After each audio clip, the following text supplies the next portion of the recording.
वळूयात पुढील बातमीकडे। बातमी आहे परभणीतून। परभणीत आज महापौर निवडीवेळी काँग्रेस ठाकरेंना साथ देणार का हा प्रश्न आहे की चंद्रपूरमधील वचपा परभणीत काढणार असा प्रश्न उपस्थित होतोय।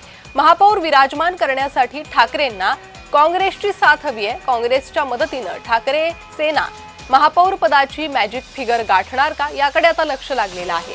शिवसेना काँग्रेसच्या नेत्यांची आज बैठक होणार आहे। बैठकीनंतर स्पष्ट होईल की सत्तेचा गेम कोण जिंकणार। काँग्रेस आणि ठाकरेंच्या सेनेचे नगरसेवक सहलीवरून परभणीत दाखल झालेले आहेत। त्यामुळे आता परभणीत काय होतं, परभणीतील महापौर पदाची सूत्र कोण स्वीकारतात त्याकडे लक्ष लागलेलं आहे।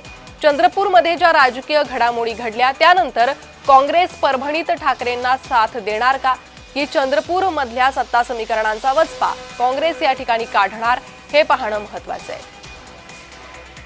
तर आज महत्त्वाची बैठक होणार आहे ठाकरे आणि काँग्रेसमध्ये।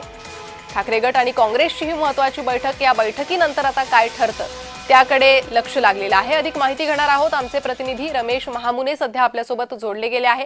रमेश, परभणीत आता घडामोडी वाढलेल्या आहे, महापौर पदाबाबत काय होणार याकडे लक्ष लागलेलं आहे, काय अधिक माहिती? प्रणिता, चंद्रपूरमध्ये जे झालं ते परभणीमध्ये होऊ नये यासाठी काँग्रेस आणि शिवसेनेच्या वतीने या ठिकाणी हालचालीला वेग आलेला आहे। काँग्रेस आणि शिवसेनेचे जे नगरसेवक होते ते सहलीवर गेले होते, मात्र ते रात्री उशिरा परभणीमध्ये दाखल झालेले आहेत आणि त्यांना एका गुप्तस्थळी ठेवण्यात आलेलं आहे।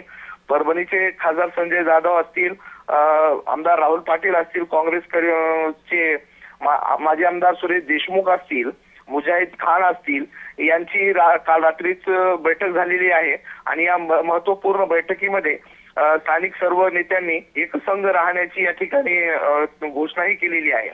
मात्र यामध्ये शिवसेनेच्या वतीने किंवा काँग्रेसच्या वतीने कोण या ठिकाणी माघार घेणार हा तिढा मात्र कायम आहे।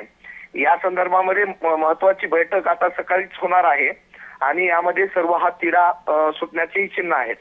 मात्र महापौर पदासाठी 6 उमेदवार हे शिवसेनेकडून दाखल केलेले आहेत अर्ज आणि काँग्रेसकडून 3 अर्ज दाखल करण्यात आलेले आहेत।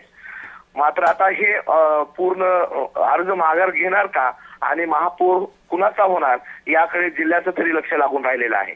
प्रणिता जी, रमेश, परभणी काँग्रेस किती सकारात्मक दिसते चंद्रपुरातील ठाकरे गटाच्या निर्णयानंतर?